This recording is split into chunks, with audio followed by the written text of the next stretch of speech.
is up, guys? I'm Shannon. This is Christy. Welcome back, Christy. Thanks, We're so Shannon. thankful. We're so thankful Love for it. Queen Christy.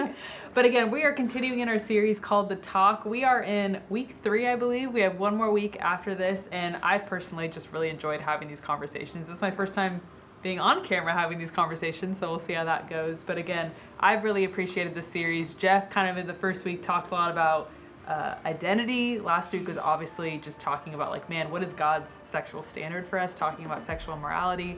And this week we're really talking about sex and culture and kind of taking a 10,000 foot view of, man, like how did we get here as a culture? And I think for me, you know, being a creative kind of in my nature, just being aware of film and television and music, you know, obviously like the narrative around sex kind of being the pinnacle of our human experience. What are your thoughts on the narrative that's being told to this generation concerning sex? Yeah, well, I think that God designed the world to be in a great balance. Like culture, we're so good together. We're made for each other. And when we have it in the way that the Bible's spoken about culture, it's so good and it's so fun.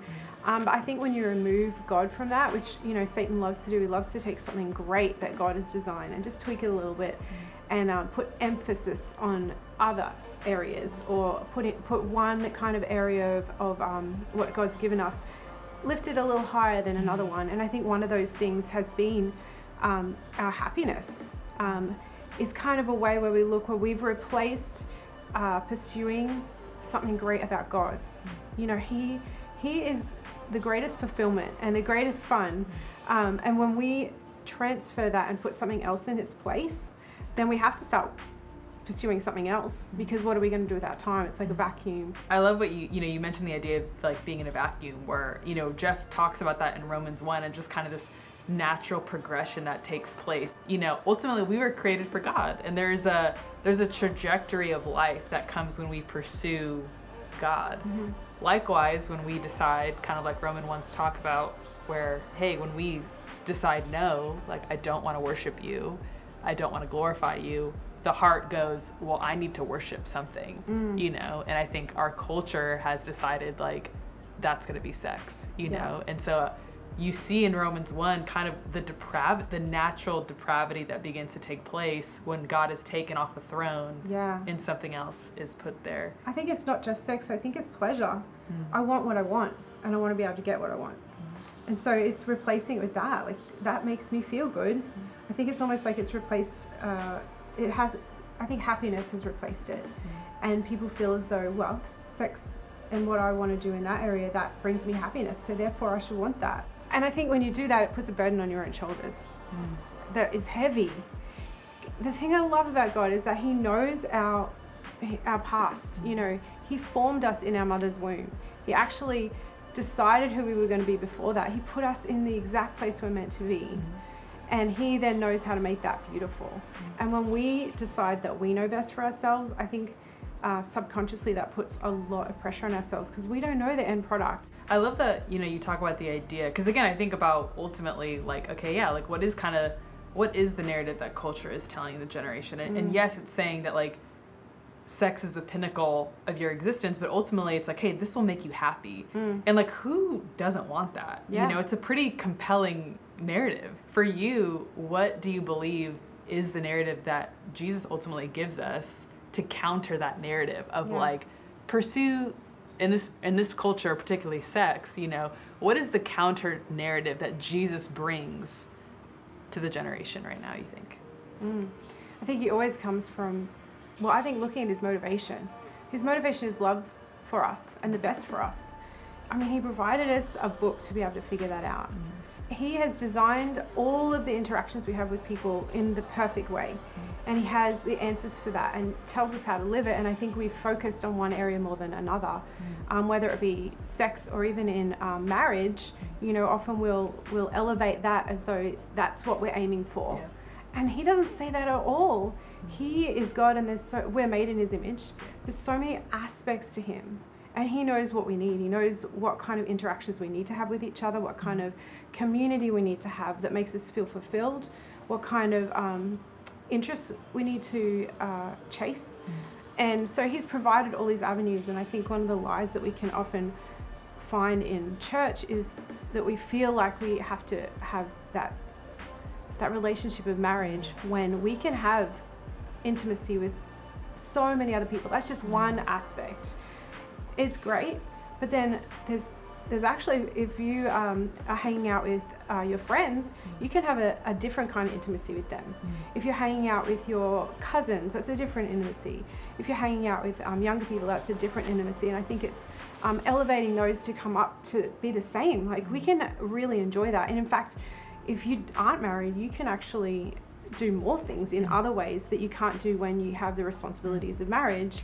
You know, I've thought about that. Yeah, love being with Steve, but there are a couple of times where I'm like, I want to do this. Let's go out and I'd love to do something for God in this way. And then I realize, wait, I can't really do that because I'm caring for a bunch of people in this way.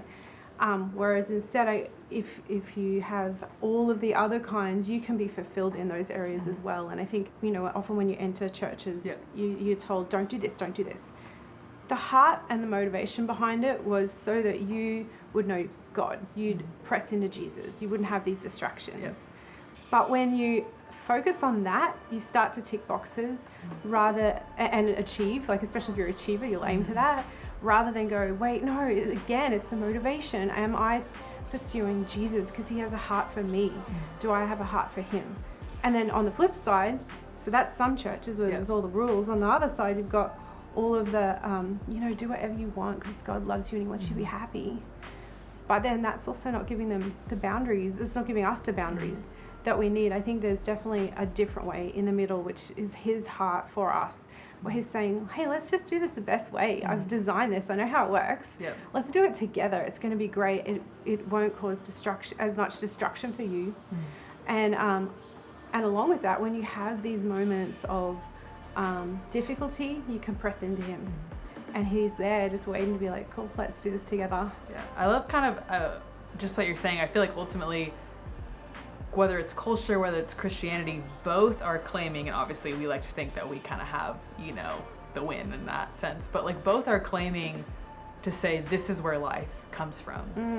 And so Jeff kind of illustrates through Romans 1 of just like the natural progression of like, hey, when you put sex on the throne, the depravity that takes place, you know, when it's like, if I'm saying this is life, well, there's a natural progression that comes with that, kind of like climbing a ladder, you know? So it's like, hey, like if I know this is where I'm going, the steps that you are going to take are going to take you in a trajectory, you know? Same thing when God's on the throne. There's a natural trajectory, you know, and God's like, hey, when I'm seated rightfully here, as I was intended to be, there's a natural progression and a natural fulfillment that comes from walking that path. And it makes me think of what you were talking about earlier, just the anxiety that can come when I'm in control of fulfilling myself. We've limited our identity to what the culture says. You know, it's like, oh, if I'm not doing X or Y. I mean, I was even having conversations with my girls in my small group last week where it's like, man, they're surrounded by friends, you know, at their schools where it's like, what? Like, you're not doing this or that. You haven't done this or that. You know, there's this pressure of like, oh, you're missing out, or like you're less than because you haven't had these experiences, you know? And so I'm like, dang, that just like breaks my heart that like at such a young age, kids are being told this is what it means to be human. And if you're not fulfilling that, then like, you're like, who are you? Like you're no one if you're not having sex, like you're no one if you haven't, you know? And I think, you know, when you don't have the hope of who God is and how he created us, it can create a level of anxiety. It can create a level of depression, low self-worth, comparison. What would you say to someone even who might be struggling with that, where it's like, man, like I really feel like I'm missing out because like culture is saying this, the TV shows I watch, the movies I watch, the music I listen to. What would you say to somebody who is just like really struggling with like, man, I'm just really missing out? Oh yeah. Well, this is why Jesus died, right? Because he cares so much for us. I'd say that there's hope with him. You know, I think we often don't look at the other side of it. Like if we did get all of what we wanted, well, where would that leave us? And you can look at other examples in culture where people have got everything they've wanted and they're not happy anyway. You know, the pursuit of that, as you say, has a ladder that it has a trajectory and you'll end up in a certain position. You know, God says, you can do that, go for it. But you'll end up on a trajectory of destruction. It might not be for you even, it might be for someone else. But whatever the case is that what you want?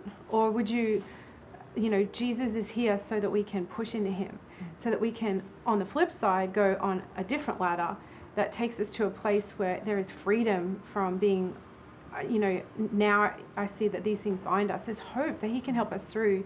He already knew who we were before we were born. We have a hope now. We know what we can do now. We have a purpose, and he knows the future and is good. Are we going to rest in that, or are we going to rest in what culture tells us today? What would you say on the flip side of that, where it's like, man, maybe there's somebody who's, they're struggling. It's like, man, like I'm a kid, like I climbed that ladder. Yeah. Like I got to the top, and I was like, dang, that was not what I thought it would be. Or maybe now they're stuck in an addiction, or they're struggling with shame, or like anything of that nature. Whether it's their identity, whether it's sexual immorality, whatever it is, or something that's happened to them. Exactly, or abuse, trauma. What would you say the hope is to somebody who is experiencing such darkness or such shame because of those things? I think the weightiness of that subconsciously holds us back from realizing his presence and realizing that he's not there trying to stand there and just judge on us and give us more shame. God has the perfect love. And I've had, even in moments where I've been talking to someone who I love so much and they've not reacted how I want, I'm really angry or really upset, I've come to the realization in that moment, when I turn to God, I can realize, wait, that person is human. I make mistakes, they make mistakes. But God, he has been human. He understands all of these things that have happened. He's gone through all temptations and other things. But he's just standing there ready to save us from that and say, hey, you don't need to be anything else. Who you are is awesome. I love you. I made you like this. That doesn't define you. That's just something that's happened to you. All we want is community. God made us for community. First and foremost with him. We try and replace it with other people, whereas other people, I think, are meant to be there as a demonstration of how great God is. But they're imperfect. He's perfect. So when I come to him, he says, you're with me now, and I'm never going to let you go. I've always got your back. Jesus is always available, and he always has hope. And he always gives us love, and he always gives us a way out where we're at. We don't have to be any different than what we are right now. Yeah, that's what I feel like I've even realized in my own journey, as you get older, you're just more aware of your sin, Yeah. You got more time, in the Word, more time getting to know Jesus, and you're just like, dang, I suck, and you see the depravity in you more than, maybe when you first came to know Jesus. And I feel like, especially when it comes to sexual sin, it's just there's this idea of I'm living in a fantasy, sometimes it's a means of escape. But I think sometimes it's man, when we get stuck in a fantasy, it's dang, that comes into reality, maybe that relationship that you were escaping reality from is now really broken, and you're and now I'm really broken, or that addiction that you were using to escape is now a form of brokenness in your life, and I've just learned that reality can't just be brokenness. I'm this is unbearable. My reflection cannot be the realest thing, And I think that's the hope of the reality of God and the reality of the gospel, is that there is redemption, And so I think even in just the darkness, the overwhelming darkness, I think especially that sexual sin can bring, there's a unique shame, there's a unique darkness, there's just such an overwhelming sense of lies of nope, this is it. This is all that the God, he'll never forgive you. He'll never accept you. People aren't going to accept you. You better not say nothing to nobody, because, that's not going to end well, and it's just such a lie. And I think that's just the hope of who God is, that God can handle reality. There needs to be a great, great love to combat such a great, great brokenness. Yeah. And so I love that, Jesus can handle that, Christy, thank you so much for sitting down with us today. I could talk with you forever. I'll keep talking for another hour, maybe. Again, guys, we love you guys, and there isn't a conversation that we don't want to tackle with you guys, And so again, maybe it's been a little uncomfortable for you the past few weeks, maybe having some of these conversations, but I pray that honestly, freedom can come from these conversations, truth can come from these conversations. And that again, it could be a safe place for you guys to just tackle real life issues, no matter what those are. And so again, man, I just pray that you would just leave these conversations just filled with hope with who God is and who God made you to be. And that, man, there are going to be things that the world's going to tell us about this is what it means to be human, and that, man, like we don't have to find our identity or our worth in those things. And so again, we love you guys, and we pray that you guys just enjoy your groups today.